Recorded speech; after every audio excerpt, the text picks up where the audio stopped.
Revolutionary Project, Scene 1, Take 1, Act 1.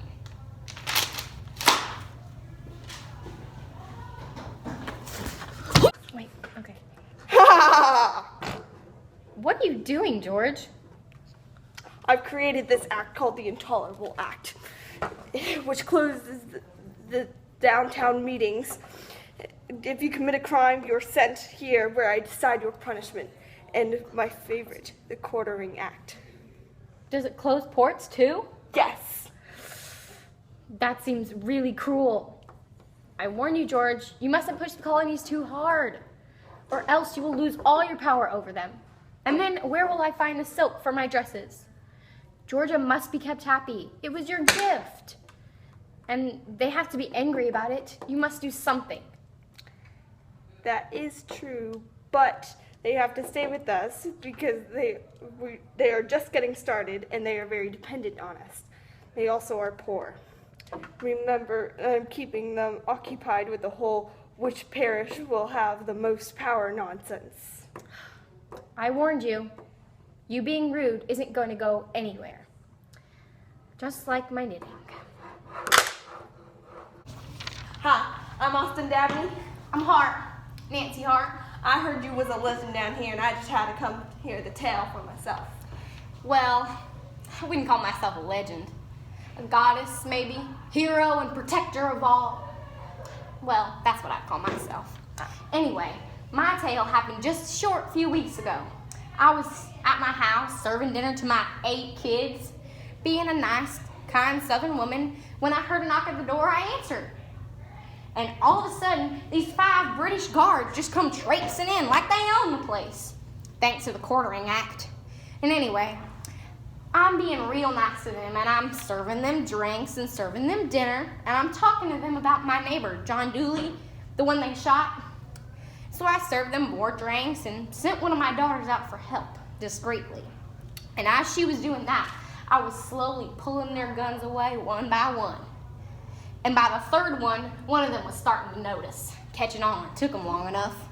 And anyway, I held my gun up and pointed it at his head, but they didn't think I was going to shoot him since I'm a lady. Well, that's just wrong. Anywho, I pulled the trigger and that one went falling to the floor, just like a bee in a hot summer day. Oh, wow. That's amazing. You know, I've heard there's a couple tales about you. Why don't you tell me one? Alrighty then, if you insist. And I do. I mean, I could talk about myself all day. Well, I was a soldier in the Battle of Kettle Creek and a Revolutionary War hero.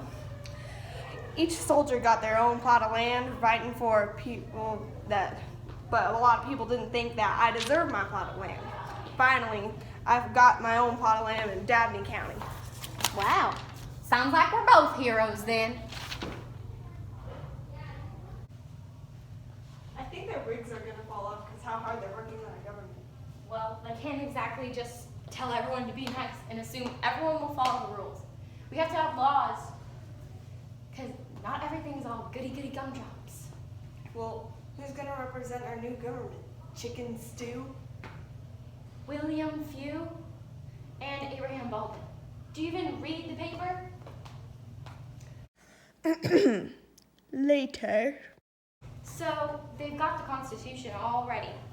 But why hasn't Georgia signed yet? 3 other states have already signed. What are we waiting for? Well, my husband said because some people want different types of legislature. Well, they better come up with a compromise and sign soon, or else we'll be left in the dust. Want to go play jump rope? Sure. Papers! Oh, ma'am, would you like to buy the daily paper? Well, what's in it? Well, it looks like the main weakest of the Georgia Constitution and why our governor power should be limited. What? That's crazy. There's nothing wrong with the Georgia Constitution. And why should our government power be limited? Well, rather than a bicameral legislature, the Constitution of 1787 provided for a unicameral or one-house legislator, and governor power should be limited because the loyalty of the former governors to the king.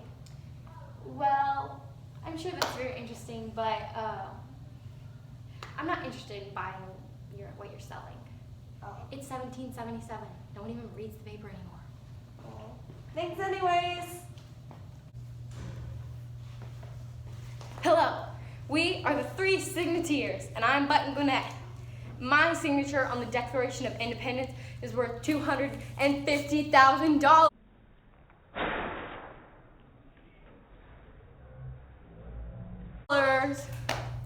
I'm George Walton. I was 26 when I just signed the Declaration of Independence. And I'm Lyman Hall, the 3rd signer. And I'm here to tell you about the Siege of Savannah. There was this guy, his name was Charles Henry Conte d'Estaing. And he brought 4,000 troops to Georgia. And then Georgia added 15,000 troops to that. That's a lot of people. That's 19,000 people. Math. You're making my brain hurt. Yes. And then when they attacked, it failed. And more than 100 people died, all within 45 minutes. That's crazy. Oh. Hey, anyone ever told you you look like my buddy, Lyman Hall? No.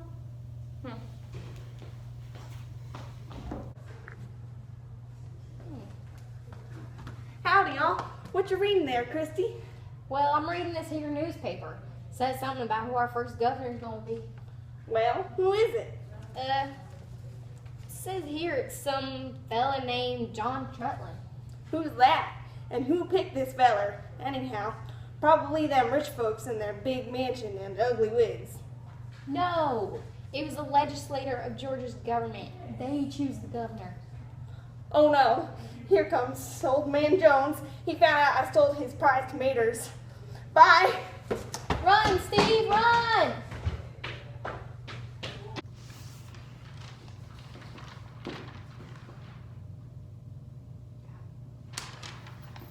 Once there was a 7-year war, and my mama told me this happened because of feelings. Once there was a 7-year war. It was a pretty big war, but they thought they could conquer. Pushing each other, they thought they were bigger. The French had an army and experienced leaders, while the British had a navy and strong alliances.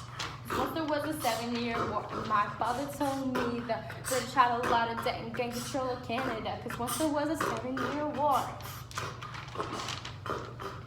Now, Georgia didn't fight, but they grew bigger territory all the way up to the Mississippi River. The natives were at odds with the French because they had trade, and they never sat on the bench. Yet once there was a 7-year war, the prosecuting attacked the colonists. Yet once there was a 7-year war. Take it, Julia. Wiki, wop. Now the colonists didn't like these new acts, but hey, these are just the facts. Finding a revolution, thought this was the solution to the big, bad Great Britain issue. Mic drop.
king made something fancy like the Proclamation of 1763.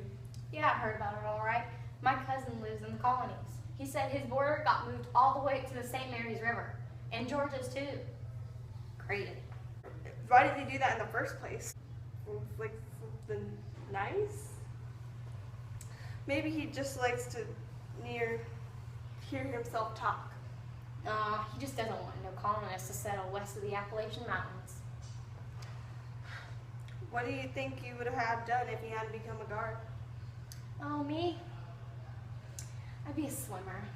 My motto is, What's a motto? nothing. What's the motto with you?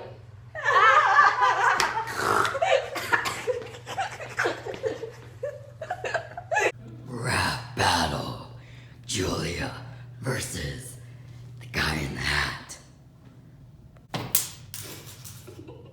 It must be nice to have Jefferson on your side. The Declaration of Independence, written by Jefferson, is about how the colonists felt about democracy.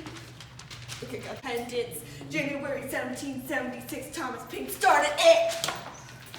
Loyalists are people who are loyal to the King of England. On the other hand, patriots are people who are not. Elijah Clark, the one who fought in the war, was a colonel listed on Georgian spirits. Now, Creek, son! Took weapons and supplies from the British. Articles of Confederation was the first written plan of the U.S. government. So, whenever we're presenting these, The soldiers until the war was finished to make sure their government wasn't like England's government. The Philadelphia Confederation of 1787 was to improve the Articles of Confederation. Word.